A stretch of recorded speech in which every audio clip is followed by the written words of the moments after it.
Olá, pessoal! No vídeo de hoje, nós daremos continuidade à reforma trabalhista, mais especificamente a duração do trabalho. Falarmos em duração do trabalho, importa, no primeiro momento, destacarmos o objeto primordial da duração do trabalho, que seria tutelar a integridade física, psicológica, psíquica deste empregado, evitando assim longas jornadas de trabalho que poderíamos ter se não tivéssemos uma regulamentação estabelecendo um limite diário e semanal. Assim, com este limite, com o ato de estabelecer uma jornada para este empregado, estamos resguardando a saúde, a vida deste empregado. Então, alcançando e concretizando um mandamento fundamental, que é a dignidade da pessoa humana. Pois bem, nós temos aqui, ao considerar duração do trabalho como serviço efetivo efetivo, que é considerado como tempo à disposição. Tempo este à disposição quando um determinado empregado está executando um serviço ou aguardando para executar um serviço, ou seja, aguardando o comando do seu empregador. E assim, nós temos no artigo 4º da CLT o que considera-se como serviço efetivo. Serviço efetivo é o período em que o empregado esteja à disposição do empregador, aguardando ou executando ordens, salvo disposição especial expressamente consignada. E como eu disse, nós temos uma lei que estabelece uma duração diária, uma duração normal do trabalho.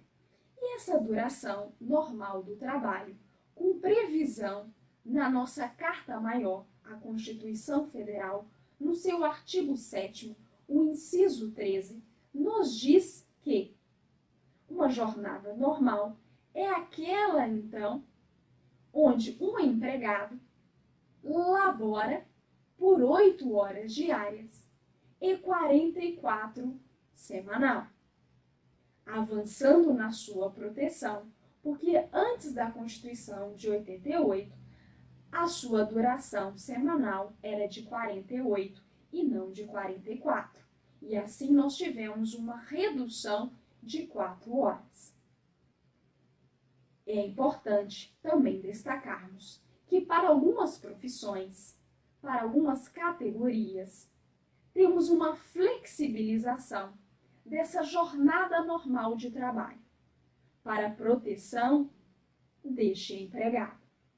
E assim, como exemplo, temos a Constituição Federal avançando no seu artigo 7º, especificamente no seu inciso 14, que nos diz: o empregado que labora em turnos ininterruptos de revezamento terá uma jornada diária de 6 horas.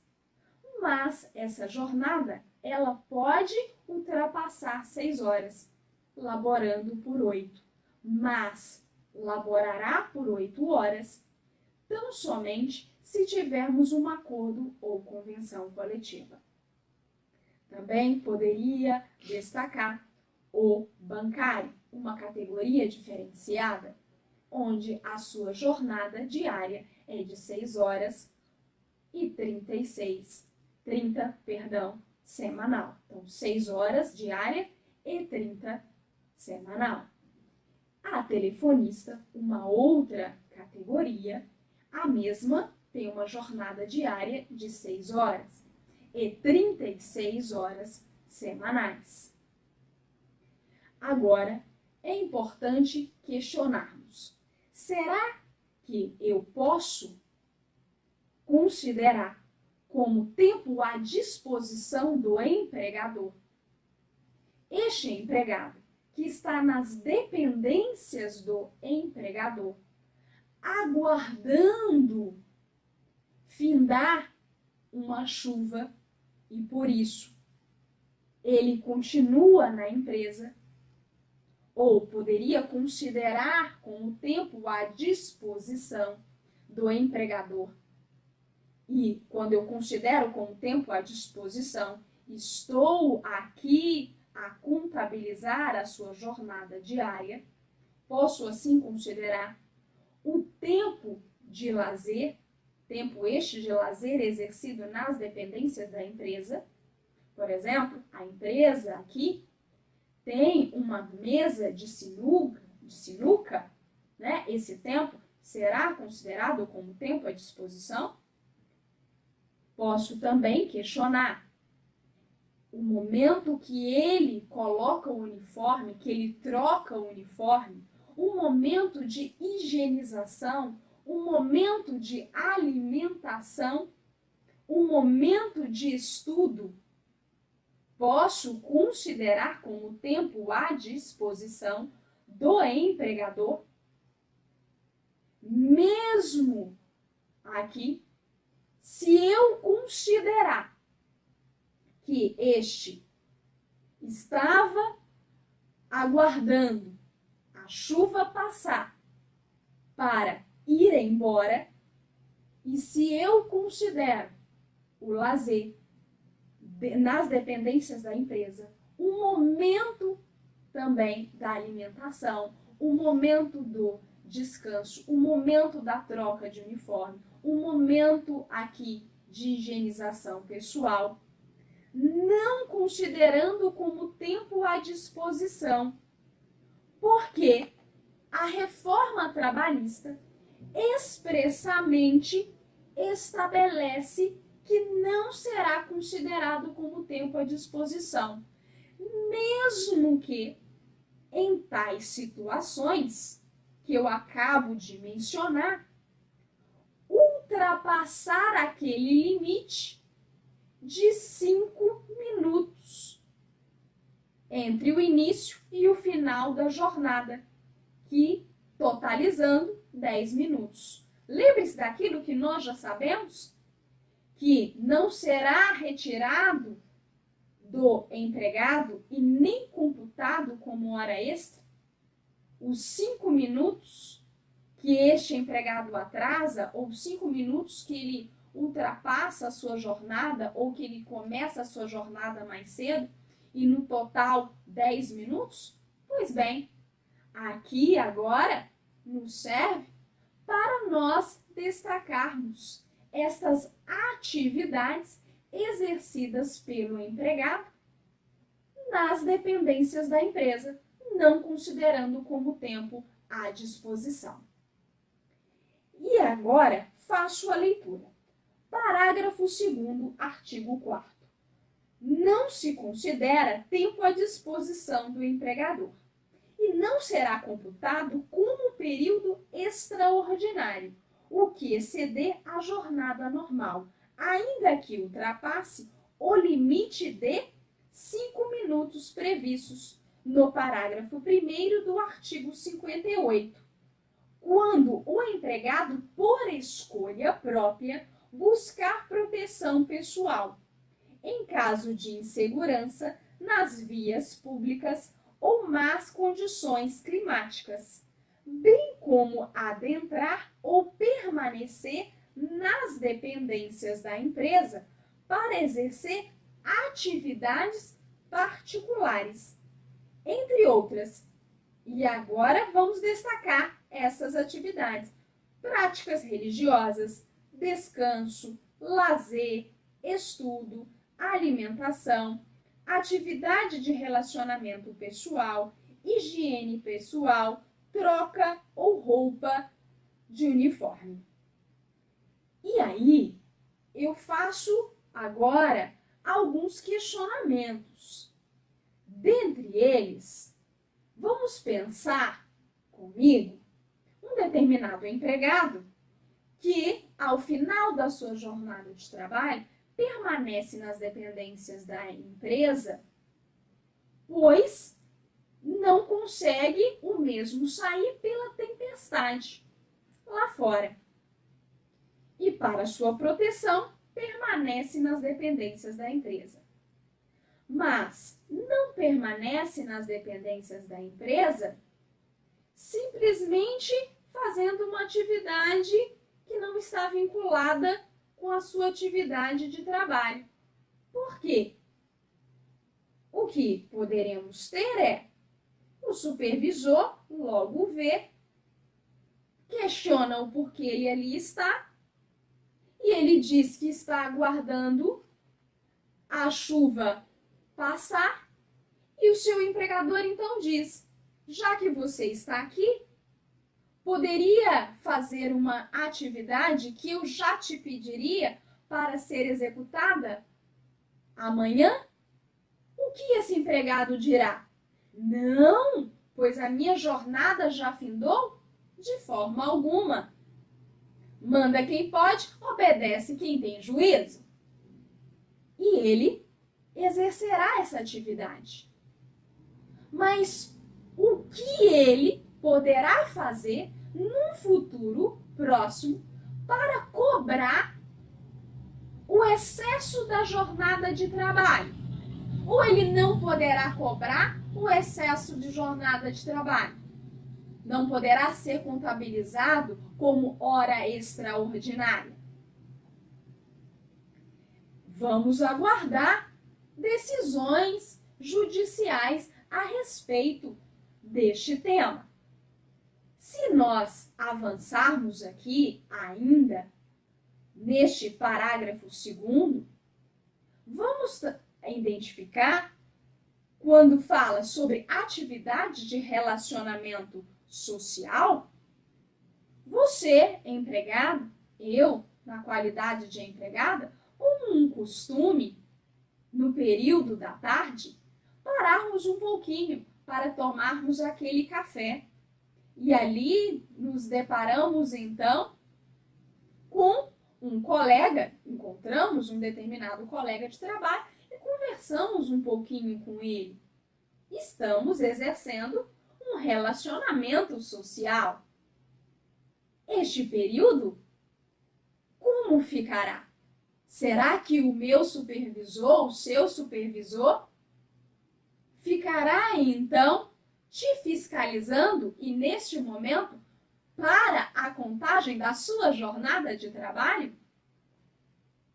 Ou, através de uma câmera, que vai contabilizar exatamente o período que você estava conversando, tomando o seu cafezinho, esticando as suas pernas, porque você estava ali por algumas horas exercendo uma atividade administrativa no computador, sentado.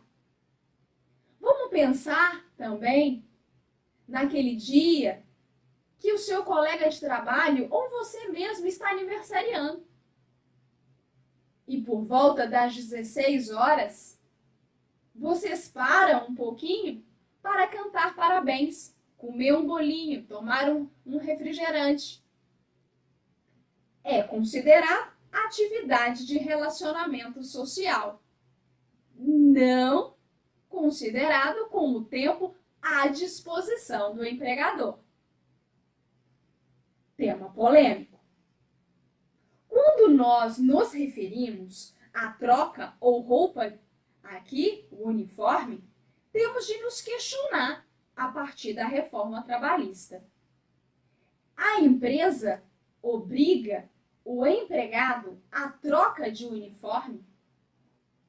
Obriga o empregado a colocar o uniforme? Sim. Então, neste caso, será considerado como tempo à disposição do empregador. Então, se extrapolar a sua jornada de 8 horas, jornada esta estabelecida por meio de contrato, será considerado como hora extraordinária. Assim, terá direito você, empregado, que deve trocar o uniforme E nessa troca de uniforme, demora em torno de 30 minutos, porque temos de contar esse tempo até o vestuário, do vestuário a troca de uniforme e a sua saída.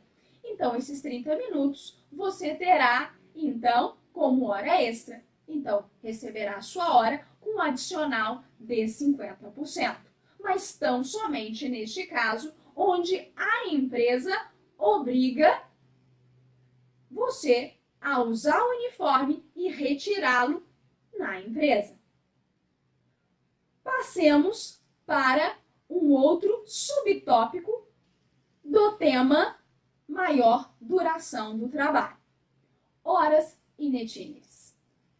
Estas horas nos diz então o seguinte: artigo 58, parágrafo 2º, por meio da redação 10.243 de 2001. Então, veja bem, esse parágrafo 2º é uma redação relativamente atual.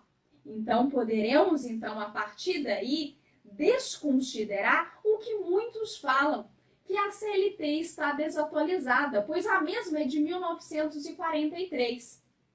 Isso não é uma verdade. Isso é uma falácia, é mentira. Porque vários dispositivos, vários artigos foram alterados por meio de diversas leis. Ok, este é um caso que nos diz: se a empresa for um local de difícil acesso e não for servido por transporte público, ou tiver um transporte público em horário incompatível com o horário da jornada de trabalho, o início e o fim da jornada de trabalho deste empregado, somado a isso, a empresa fornecer a estes empregados, ou a este empregado, transporte para o deslocamento da sua casa até a empresa e da empresa até a sua casa, ou até o local onde não tem transporte público, será considerado, então, como tempo à disposição do empregador. Que quer dizer que eu vou colocá-la, então, na minha jornada de trabalho. Suponhamos aqui que durante esse percurso eu gaste 1 hora até chegar na empresa e mais 1 hora no retorno. Total, 2 horas. Então, quando eu chego na empresa, minha jornada, se é de 8 horas, então eu laborarei efetivamente apenas, então, somente por 6 horas. Agora, se eu laborar ali por 8 horas, eu terei direito, então, a essas 2 horas, hora extra. Eu terei direito a um adicional, pois estaria eu extrapolando a minha jornada de trabalho. Ótimo. Mas e o que diz a reforma trabalhista? A reforma trabalhista revoga, altera o que acabo de dizer.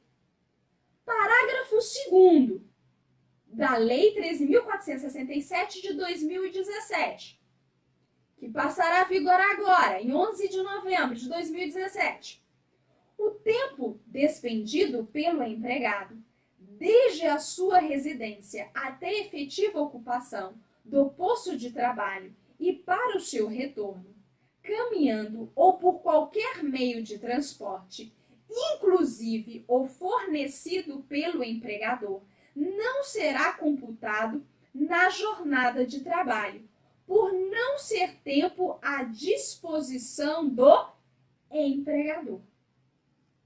Então, se a empresa passa a fornecer um transporte, e mesmo que cobre ou não destes empregados, mesmo que seja um local de difícil acesso ou não, não será mais considerado como tempo à disposição do empregador. Então, nós temos uma súmula do TST, a súmula 90, que vinha de encontro com essa redação da Lei 10.243 de 2011. E nós temos com a reforma trabalhista no seu artigo 8º, que nos diz expressamente que nenhuma súmula pode restringir, limitar algum dispositivo legal e nem trazer novos direitos, que em dirá ser contrário àquilo que a lei expressamente estabelece. Então, pela antinomia, pela contradição deste parágrafo 2º da reforma trabalhista e da súmula 90, passaremos então a entender que a mesma será cancelada. Mas fiquemos com o destaque que este era um entendimento jurisprudencial, entendimento do TST. E como ele passará, então, a partir deste dispositivo, a fundamentar as suas decisões, identificando que é um local de difícil acesso e que este empregado demora em torno de 3 horas, quem sabe mais. E nós sabemos que estas horas que ele está para chegar na empresa, que ele se desloca para chegar na empresa, é uma diminuição do seu tempo, do seu convívio social, do seu convívio familiar. Uma proteção constitucional. Pois bem, passemos a um outro subtópico. Trabalho em regime parcial. Trabalho em regime parcial, antes da reforma trabalhista, 25 horas, até 25 horas. E também este empregado em regime parcial não poderia exercer hora extra, não poderia extrapolar, exceder a sua jornada de 25 horas. Também nós, para este empregado em regime parcial, tínhamos no tópico férias o artigo 130A, que estabelecia uma quantidade de férias inferior a 30 dias. E era vedado para este empregado em regime parcial a venda das suas férias. E agora, o que nos diz a reforma trabalhista? A reforma trabalhista, neste tema, regime parcial, aumenta a jornada, podendo ser de até 30 horas. Então, aumenta mais 5. E nos diz mais, se a jornada dele for de até 26 horas, ele poderá exceder por mais 6 horas. E se a sua jornada for inferior a 26 horas, também eu posso aqui extrapolar. Então, a minha jornada, eu em regime parcial, exemplo, contratada para laborar por 20 horas, posso extrapolar a minha jornada em até 6 horas. Então, se eu exerço uma jornada de 30 horas, regime parcial, não posso fazer hora extra. Mas, se for até 26 horas ou menos de 26, eu posso extrapolar em 6. Também nos diz que abre a possibilidade de compensação deste excesso de jornada, este empregado em regime parcial. Mas, para compensar a validade dessa compensação, deverá se dar até a semana seguinte do seu trabalho. Exemplo, este empregado em regime de 20 horas extrapolou a sua jornada em 4 horas. Na semana seguinte, ele trabalhará 4 horas a menos. Então, pode ser que um dia ele não vá laborar, porque suponhamos que ele trabalhe numa jornada diária de 4 horas, 5 vezes por semana, fechando as 20. Mas quem vai escolher aqui como se dará essa forma de compensação? Se será uma redução de 1 hora por dia ou de um dia a menos de trabalho, de qual será o dia, segunda, terça, quarta, quinta ou sexta? É você, empregado? Não, é o empregador. Você não tem este poder para escolher, mas terá a escolha de ficar a mais, extrapolar a sua jornada, pois estabelece que é comum acordo. Será que de fato é comum acordo? Avançando, nós temos aqui de mencionar, dentro ainda deste tema, como eu disse, antes da reforma, eu não poderia vender as minhas férias. Hoje eu posso vender 1/3 das minhas férias. E o empregado em regime parcial estará vinculado ao artigo 130.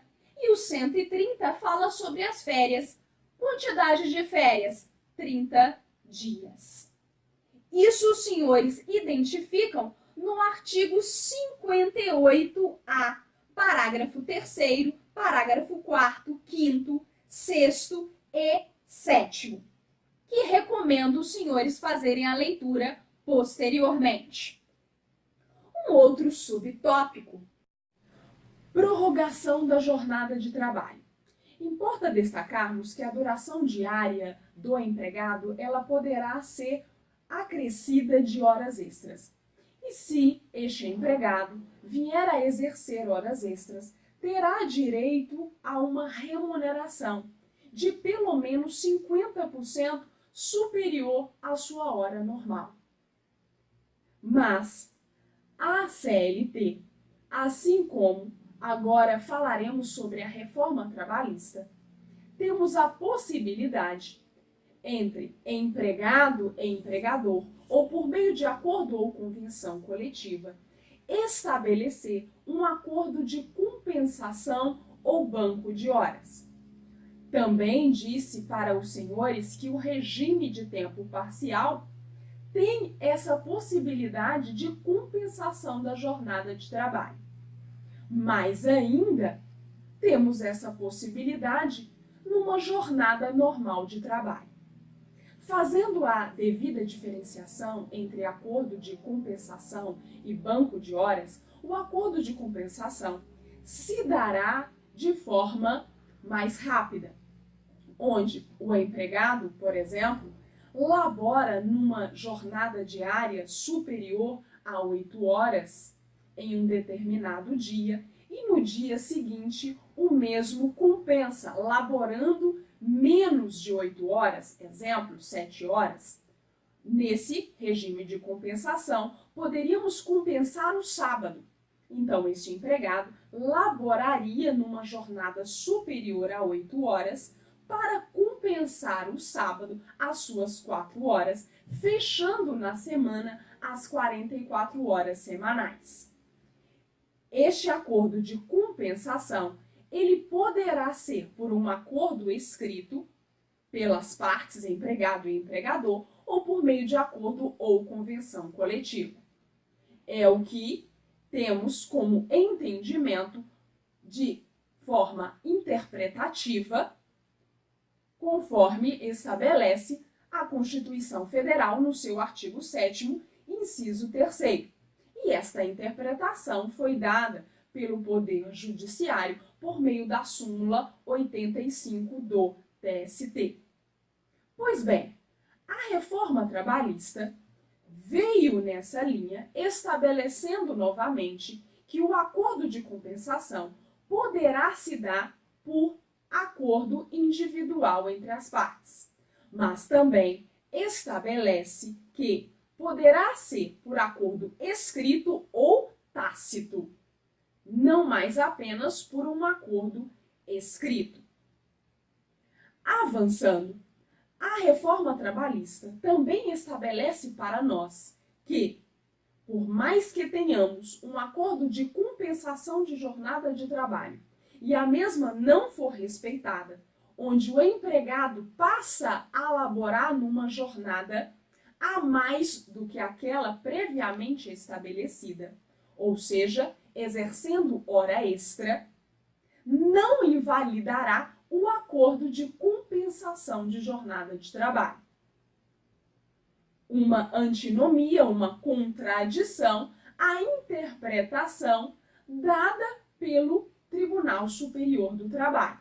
Então, a súmula 85 é claro a nos dizer que, se não houver um respeito a esse acordo de compensação, estará invalidado o mesmo. Agora eu faço a leitura do artigo 59b, que estabelece o que eu acabo de mencionar. O não entendimento das exigências legais para a compensação da jornada, inclusive quando estabelecida mediante acordo tácito, não implica a repetição do pagamento de horas excedentes, a jornada diária, se não ultrapassada a duração máxima semanal, sendo devido apenas o respectivo adicional.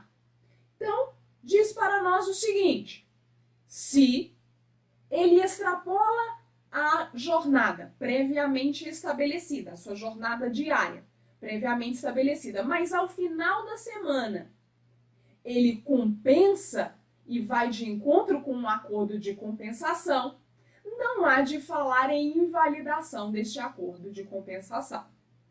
Ok. E banco de horas?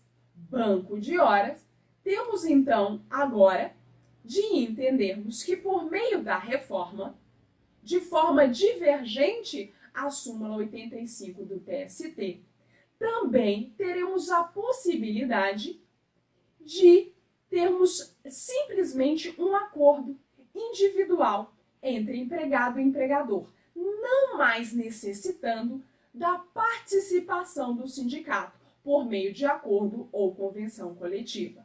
Estabelece também o banco de horas, onde este empregado poderá então laborar de forma habitual ou sazonal, quando for necessário. Ele, extrapolando a sua jornada, será contabilizado então estas horas para que posteriormente ele venha compensar, ele venha folgar. Isto terá de ser feito, então, esta compensação, esta folga, num prazo máximo, como estabelece agora a reforma trabalhista, de 6 meses. Antes, nós tínhamos a possibilidade da compensação desse banco de horas num prazo de 1 ano. Agora, prazo de 6 meses e não mais a obrigatoriedade de acordo ou convenção coletiva. Faço a leitura. Artigo 59, parágrafo aqui 6º. Nos diz que, parágrafo 5º. O banco de horas de que trata o parágrafo 2º deste artigo poderá ser pactuado por acordo individual ou escrito, desde que a compensação ocorra no período máximo de 6 meses. Então, essas são as informações sobre esse tema, prorrogação da jornada de trabalho. Empregado que faça agora uma jornada de 12 por 36. Temos uma súmula, a súmula 444, que estabelece que essa jornada ela é excepcional. Então, não poderemos colocar como regra. E para que o empregado venha a exercer uma jornada de 12 por 36, tem de se dar por meio de acordo ou convenção coletiva. É o que estabelece a súmula 444.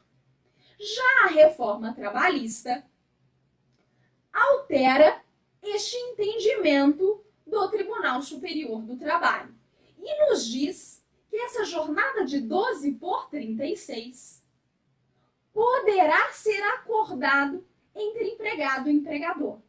Então, por meio de acordo individual, não necessitando, não obrigando mais termos a intervenção do sindicato, um acordo ou convenção coletiva.